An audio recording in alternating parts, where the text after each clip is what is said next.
ધોરણ 4 વિષય ગુજરાતી કાવ્ય 2 ટોપિક ઠંડી. આ કાવ્યના કવિ છે કૃષ્ણ દવે. તો કવિતાની શરૂઆત કરીશું. પહેલાં કહે ટમેટું મને ફ્રીજમાં બહુ લાગે છે ઠંડી, દૂધી માસી ઝટ પહેરાવો બંડી. આના કરતા હતા ડાળ પર રમતા અડકો દડકો, મીઠો મીઠો મને જ લાગતો એ સવારનો તડકો. અહીં બસતો છે ઠંડી ઠંડી અને બરફના ગામ, કોણે ફ્રીજ બનાવ્યું જેમાં નથી હૂંફનું નામ. ત્યાં દરવાજો ખુલ્યો ફ્રીજનો લેવા માટે ધારી, મૂળાભાઈએ ટમેટાને ટપાક ટપલી મારી.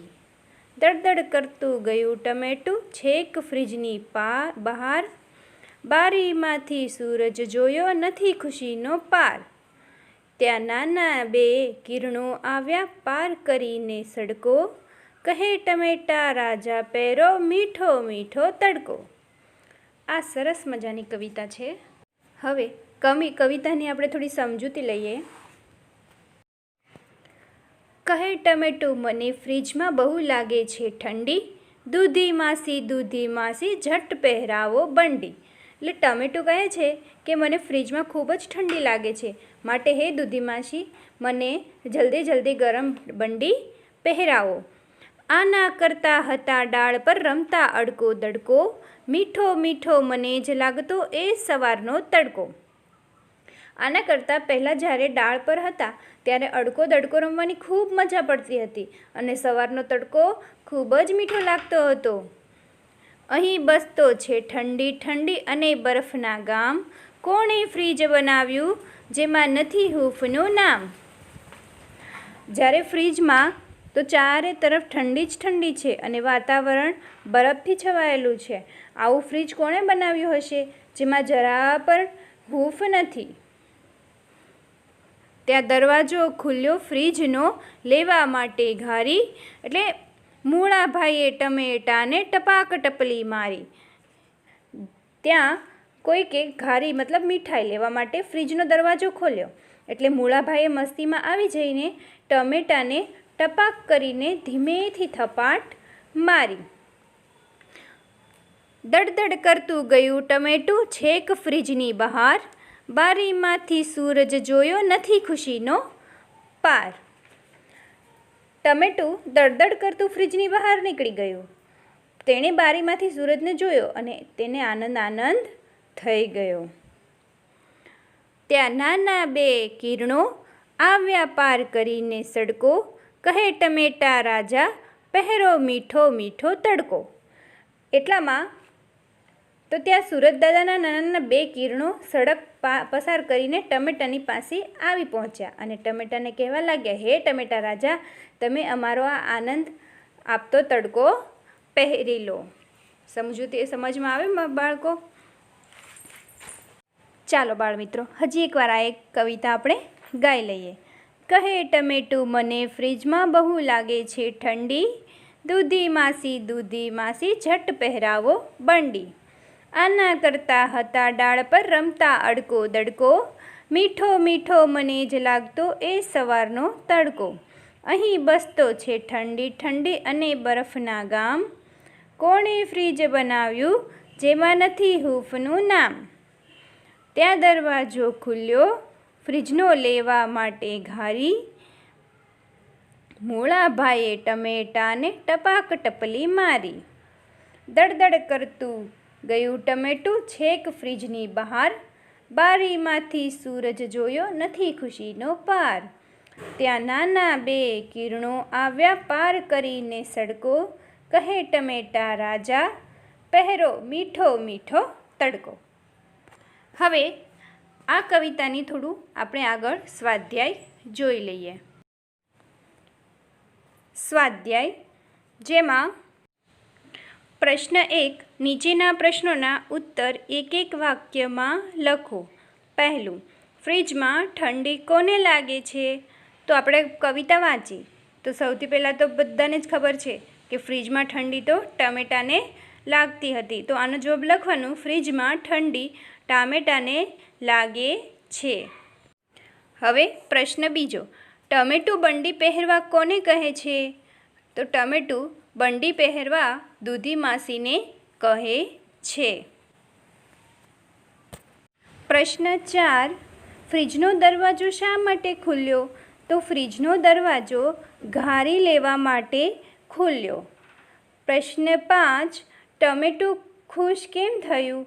તો ટમેટું સૂરજને જોઈને ખૂબ ખુશ થયું. હવે પ્રશ્ન 2, નીચેના દરેક શબ્દના 2 વાક્યો લખો. તો આપણને ઉદાહરણ આપ્યું છે, તો ઉદાહરણ મુજબ 2 વાક્ય એ શબ્દનો ઉપયોગ કરીને લખવાનો રહેશે. ઉદાહરણ જોઈ લઈએ. ફ્રીજ.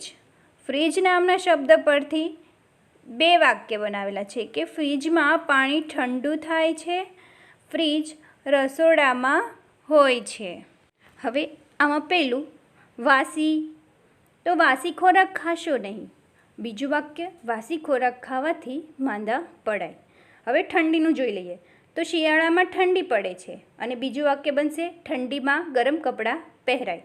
અને રાજાની વાત કરીએ તો રાજાના 2 વાક્ય, રાજા દયાળુ હોય છે, રાજા પ્રજાને સુખી કરે છે. હવે સૂરજ. તો સૂરજ સવારે ઉગે છે, સૂરજ આપણને પ્રકાશ આપે છે. આવી રીતે 2 વાક્ય કોઈ પણ આપણે બનાવી શકીએ. હવે પ્રશ્ન નંબર 3, નીચે આપેલા 2 શબ્દો પરથી એક વાક્ય બનાવો. તો 2 શબ્દ આપેલા છે કે ટમેટું અને પંખો. તો આપણે એમ બનાવી શકાય કે પંખા નીચે ટેબલ પર ટમેટું પડ્યું છે.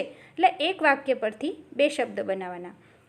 હવે આપણે ચોથો પ્રશ્ન જોઈ લઈએ કે બોક્સમાં આપેલ ટ્રાફિક સંકેતોને યોગ્ય સાઇન બોર્ડ સામે લખો અને આ નિશાનીઓ શું સૂચવે છે તેની ચર્ચા કરી લખો. તો કૌંસમાં આપેલું છે કે no parking, railway gate, no horn, speed breaker, zebra crossing અને નો એન્ટ્રી. આ કૌંસમાં આપણને અમુક શબ્દો આપેલા છે, એના આધારિત આપણે ચિત્રમાંથી જોઈ લેવાના છે. એ ટ્રાફિકના સંકેતો છે, એના આધારિત આપણે એ બોક્સમાં એમના જવાબો લખવાના રહેશે. હવે આપણને પહેલું ચિત્ર આપેલું છે એ શાનું છે? એ છે નો એન્ટ્રીનું, જેમાં આ રસ્તે પ્રવેશ કરવાની મનાઈ છે. બીજી નિશાની જે છે નો પાર્કિંગની, તો આ જગ્યાએ વાહન પાર્ક કરવું નહીં. ત્રીજી છે ઝીબ્રા ક્રોસિંગ, જેમાં રાહદારીઓએ જગ્યાએથી રસ્તો ઓળંગવો. સ્પીડ બ્રેકર, અહીં આગળ બમ્પ છે માટે વાહન ધીમું પાડો. પછી છે હોર્ન, નો હોર્નનું, જેમાં આ જગ્યાએથી વાહન પસાર થાય ત્યારે હોર્ન વગાડવું નહીં. હવે પ્રશ્ન 5, નીચેની કાવ્ય પંક્તિઓ સ્વચ્છ અને સુવાચ્ય અક્ષરે લખો. જેમાં તમારે સુંદર અક્ષરે આ 4 પંક્તિઓ છે એ તમારે લખવાની રહેશે તમારી નોટબુકમાં. અને પ્રશ્ન નંબર 6 જોઈએ, કાવ્ય પંક્તિ પૂર્ણ કરો. તો વિદ્યાર્થીઓએ ઉપર જે કાવ્ય પંક્તિ આપેલી છે એ અધૂરી છે, જે આપણે પૂર્ણ કરવાની છે અને એ તમારી નોટબુકમાં તમારે લખવાની રહેશે. તો કાવ્ય પંક્તિ એ છે કે આના કરતાં ખાલી જગ્યા પછી લખ્યું છે હૂંફનું નામ. તો કાવ્ય પંક્તિ આપણા પહેલાં જે કાવ્ય વાંચી છે તેમાં જ લખેલું છે કે આના કરતાં હતા ડાળ પર રમતા અડકો દડકો, મીઠો મીઠો બહુ જ લાગતો એ સવારનો તડકો. અહીં તો છે ફ્રીજ, ઠંડી ઠંડી અને બરફના ગામ, કોણે ફ્રીજ બનાવ્યું જેમાં નથી હૂંફનું નામ. બરાબર છે. હવે આ કવિતા તમારે તમારી નોટબુકમાં લખવાની રહેશે. હવે ઉદાહરણ મુજબ કાવ્યમાંથી પ્રાસવાળા શબ્દોના જોડકા બનાવો. હવે આમાં ઠંડી તો બંડી એવું ઉદાહરણ આપ્યું છે, તો બીજો બનશે દડકો તડકો. પછી બીજું ગામ અને નામ, પછી ઘારી અને મારી, ચોથું બહાર અને પાર, અને પાંચમું સડકો તડકો. હવે પ્રશ્ન 8, નીચેની પંક્તિઓ વાંચો. લાલ લાલ મરચાજી, તીખી તીખી ચર્ચાજી. તો તમે પણ આવી પંક્તિઓ બનાવો અને લખો, ગમે તે 2. પ્રશ્ન 9, નીચેના શબ્દો શબ્દકોશના ક્રમમાં ગોઠવો. જેમાં છે એ તમારે ક્રમમાં ગોઠવવાનું રહેશે।